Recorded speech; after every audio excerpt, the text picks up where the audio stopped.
हो गया है कि अमेरिका के साथ भारत के रिश्ते में खटास की आशंकाओं में कोई दम नहीं है। देखिए, जब कूटनीति चलती रहती है, देशों के बीच में कभी-कभी कुछ मतभेद भी होते हैं, मगर सहमतियाँ ही रहती हैं।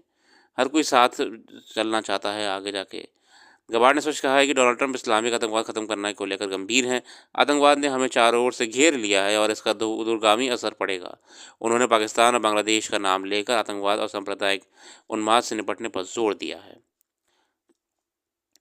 राष्ट्रीय सुरक्षा सलाहकार के साथ गबार्ड की बैठक में सुरक्षा और सूचनाओं के साझाकरण पर विशेष रूप से बातचीत हुई। रक्षा मंत्री ने खालिस्तानी अलगाववादियों पर अंकुश लगाने का मुद्दा उठाने हुए मांग की है कि सिख फॉर जस्टिस जैसे संगठनों पर अमेरिका प्रतिबंध लगाए। अगर ट्रंप प्रशासन इस दिशा में कोई सकारात्मक कदम उठाता है तो भारत के लिए पन्नू जैसे अलगाववादियों के खिलाफ नकेल कसने में आसानी होगी। ये अलगाववादी अमेरिका और ब्रिटेन, कनाडा जैसे देशों की नागरिकता प्राप्त कर जो सुरक्षा घेरे में पहुंच गए हैं। भारत लगातार उनके खिलाफ दस्तावेज पेश करता रहा है, मगर अमेरिका, ब्रिटेन और कनाडा के कानून कुछ ऐसे हैं कि भारत विरोधी गतिविधियों के आरोप में उनके खिलाफ कोई कार्रवाई नहीं होती है। अच्छा, भारत ने भी अपना मुद्दा एक उठाया जो है खालिस्तानी सिख सेपरेटिस्ट मूवमेंट को लेकर, और आश्वासन लिया है अमेरिका से कि वो इनको दमन करने में सहायता करेगा और किसी प्रकार का सिख सेपरेटिस्ट मूवमेंट या खालिस्तानी मूवमेंट अपने देश में भारत के खिलाफ पनपने नहीं देगा। कबाड़ ने आतंकी अलगाववादियों की गतिविधियों के संदर्भ में पाकिस्तान का विशेष रूप से उल्लेख किया है।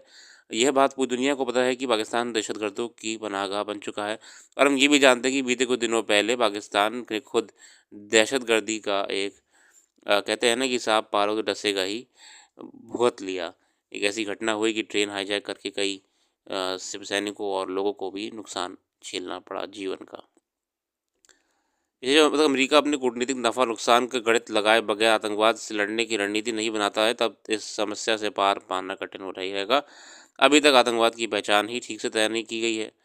जो भारत की नज़र में आतंकवाद है, वह चीन की नज़र में दो देशों का निजी मामला बन जाता है। अब diplomacy is part of everything. आगे बढ़ते चलते हैं, बहुत बढ़िया संपादकीय हैं ये दोनों। तीसरा संपादकीय रहने वाला है देश की भाषिक योजना और हिंदी। आर्यमर्दन कुमार त्रिपाठी जी कहते हैं, देश में आज़ादी का आंदोलन और हिंदी की स्वीकार्यता दोनों कार्य समानांतर चल रहे थे। उस समय अंग्रेजी और अंग्रेजी दोनों के बरकस हिंदी एक औजार की तरह कार्य कर रही थी। यही कारण था कि बाद में हिंदी स्वतंत्र भारत की भाषिक अभिव्यक्ति बनी। इसके पीछे सिर्फ महात्मा गांधी नहीं, देश भर के प्रायः स्वतंत्रता सेनानी इस मत के साथ कार्य कर रहे थे कि देश के लोकतंत्र की भाषा हिंदी होगी। स्वतंत्रता प्राप्ति के बाद भी हिंदी को केंद्रीय स्तर पर